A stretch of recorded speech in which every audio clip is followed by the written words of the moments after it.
Breaking news చూస్తున్నాం. ప్రధాని మోదీ నివాసంలో కీలక సమావేశం జరుగుతోంది. సిడిఎస్ అనిల్ చౌహాన్ త్రివిధ దళాధిపతులు ఈ సమావేశానికి హాజరయ్యారు. సరిహద్దుల్లో తాజా పరిస్థితులపై చర్చిస్తున్నారు. ప్రధాని మోదీ నివాసంలో కీలక భేటీ కొనసాగుతోంది.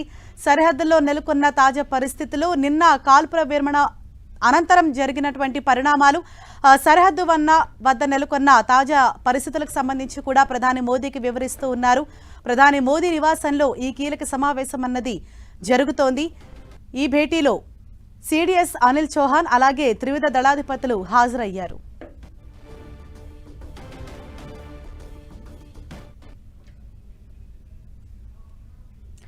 ఇదే విషయంపై మరింత సమాచారాన్ని మా ప్రతినిధి గోపి మనకు అందిస్తారు. గోపి, ఇవాళ అంటే ప్రజెంట్ జరుగుతున్నటువంటి ప్రధాని మోదీతో జరిగే ఈ సమావేశంలో ప్రధానంగా ఏ అంశాలు చర్చించబోతున్నారు? రైట్ హరీష, కొద్దిసేపటి క్రితమే ప్రధాని నివాసంలో ఈ యొక్క త్రివిధ దళాధిపతులు అదేవిధంగా చీఫ్ డిఫెన్స్ అధికారితోటి కూడా భేటీ అవ్వడం జరిగింది. దీంట్లో జాతీయ భద్రతా సలహాదారుడు అజిత్ దోవల్ కూడా ఉన్నారు. అయితే నిన్న జరిగిన కాల్పుల ఒప్పందము అదేవిధంగా ప్రస్తుతం రేపు జరగబోయే ఈ యొక్క డైరెక్టర్ జనరల్ ఆఫ్ మిలిటరీకి సంబంధించిన ఈ యొక్క భేటీలో కూడా రేపు ఎటువంటి వ్యూహాలను అవలంబించాలన్న దానిపైన కూడా ప్రధానంగా అయితే చర్చ వచ్చే అవకాశాలు అయితే కనపడుతున్నాయి. భారత్ పాక్ మధ్యలో ఉన్న ఉద్రిక్తతను తగ్గించడము, ఉగ్రవాద నిర్మూలనకి పాకిస్తాన్కు ఎటువంటి షరతులు విధించాలన్న దానిపైన గతంలో కూడా భారత్ పైన దాడులకు పాల్పడ్డ ఉగ్రవాదులు పాకిస్తాన్లో ఇంకా వాళ్ళు ఉన్న నేపథ్యంలో వాళ్ళను కూడా భారత్కు సరెండర్ చేయాలని కూడా కోరే అవకాశాలు కనపడుతున్నాయి. పీఓకే సమస్య ఒకవైపు, జమ్మూ కాశ్మీర్లో ప్రశాంతమైన వాతావరణాన్ని నెలకొల్పే దిశగా భారత్ కొంత అడుగులు వేయాలన్న ఆలోచనలు అయితే ఉన్నట్టుగా కనిపిస్తుంది. ఎందుకంటే గత సంవత్సరం జమ్మూ కాశ్మీర్ పర్యాటకం పైన దాదాపు 2,000 కోట్ల వరకు కూడా ప్రభుత్వానికి ఆదాయం లభించడం జరిగింది. వీటన్నిటిని కూడా ప్రస్తుతం భారత్ దృష్టిలో ఉంచుకొని ఆచితూచి అడుగులు వేస్తున్న పరిస్థితి అయితే కనపడుతుంది. ఒకవైపు కాశ్మీర్లో ప్రశాంతమైన వాతావరణాన్ని నెలకొల్పుతూనే పాకిస్తాన్ నుంచి మరొక మారు భారత్లోకి ఎటువంటి ఉగ్రదాడి జరగకుండా భారత్ను సురక్షితంగా ఉంచే దిశగా ప్రస్తుతం అయితే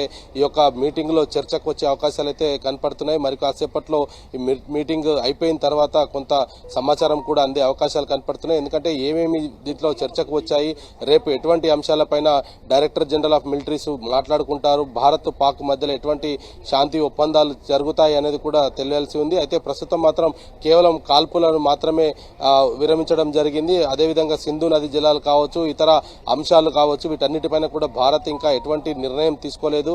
పాకిస్తాన్ మాత్రం తన గగనతలాన్ని వాడుకోవచ్చు అంటూ కూడా పాకిస్తాన్ నిన్న సాయంత్రం ప్రకటించడం జరిగింది. ఒకవైపు భారత్ పైన దాడికి దిగుతూనే రెండో వైపు కూడా ఇటువంటి ప్రయత్నాలు అయితే పాకిస్తాన్ చేస్తూ వస్తుంది. నిన్న రాత్రి కూడా పాకిస్తాన్ ప్రధానమంత్రి మాట్లాడిన విషయాలు చూస్తే కనుక ఏదో గొప్ప విజయం సాధించాం, మేము యుద్ధం మేమే గెలిచామన్నట్టుగా కూడా ఆయన నిన్న మాట్లాడడం జరిగింది. అయితే వీటన్నిటిని కూడా ఈరోజు కన్సిడర్ చేసే అవకాశాలు కనపడుతున్నాయి. ఈ యొక్క చర్చలో అన్ని విషయాలను కూడా పూర్తిగా చర్చించిన తర్వాత ఒక నిర్ణయానికి వచ్చి రేపు ఎంఓయూకు సంబంధించి ఎటువంటి షరతులు ఉండాలన్న దానిపైనే ప్రధానంగా అయితే ప్రధాని నివాసంలో జరిగిన ఈ భేటీకి సంబంధించి చర్చకైతే వచ్చే అవకాశాలు అయితే కనపడుతున్నాయి. హరీష, గోపి, మరోవైపు ఇటు కాశ్మీర్, పంజాబ్, రాజస్థాన్ అంటే ఈ ప్రాంతాల్లో కూడా మళ్ళీ సాధారణ పరిస్థితులు అన్నవి నెలకొంటున్నాయి. నెమ్మదిగా అక్కడ నార్మల్ అవుతూ ఉన్నాయి. సో ఈ నేపథ్యంలో ఏమైనా కీలక ఆదేశాలు ఏమైనా జారీ చేసే అవకాశం ఉందా?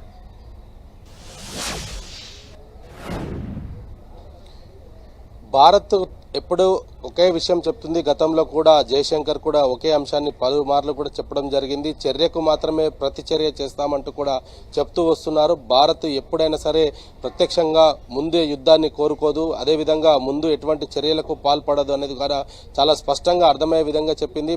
పెహల్గాం ఉగ్రదాడి తర్వాత కూడా ఇదే అంశాన్ని కూడా చెప్తూ వస్తున్నారు.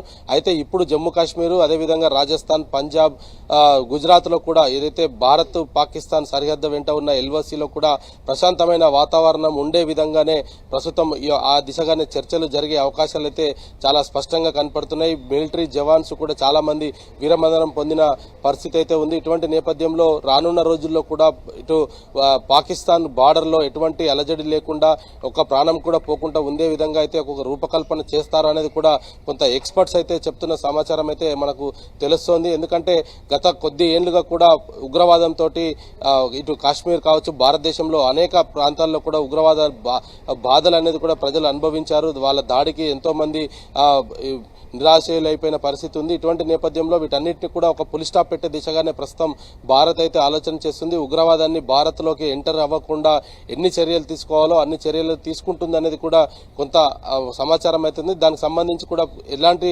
షరతులు పెట్టాలి, పాకిస్తాన్ని అంతర్జాతీయంగా ఏ విధంగా ఒప్పియాలన్న దానిపైన కూడా ప్రస్తుతం భారత్ ఒక వ్యూహాన్ని తోటి రేపు ముందుకు వెళ్తుంది అనేది కూడా మనకు ఒక సమాచారం అందుతుంది. జమ్మూ కాశ్మీర్, రాజస్థాన్, పంజాబ్, గుజరాతే కాదు ఇంకా అనేక రాష్ట్రాలు కూడా ఉగ్రవాద దాడిలో ఇబ్బంది పడ్డ వ్యక్తులే ఉన్నారు. ముంబైకి సంబంధించి హోటల్ పైన విచక్షణ రహితంగా కాల్పులు జరపడం అయితేనేమి, హైదరాబాద్ లో గోకుల్ చాట్ లాంటి బ్లాస్టింగ్లకు సంబంధించి అయితేనేమి ఎటువంటి ఉగ్ర కార్యకలాపాలు కూడా భారత్ లో ఇంకొకసారి జరగకుండా ఉండే విధంగా పాకిస్తాన్ ని కట్టడి చేయాలన్న ఒక వ్యూహంతో అయితే భారత్ ముందుకు వెళ్తుంది అనేది కూడా అందరూ కూడా ఆశిస్తున్న పరిస్థితి అయితే ఉంది. ఆ దిశగానే భారత్ రేపు MOU ఉంటుంది అనేది కూడా కొంత చెప్తున్నారు. దానికి సంబంధించిన చర్చ ఈరోజు ప్రధాని నివాసంలో ప్రధానంగా జరిగే అవకాశాలు అయితే మనకు చాలా స్పష్టంగా కనపడుతున్నాయి. Harsha, right, thank you Gopi.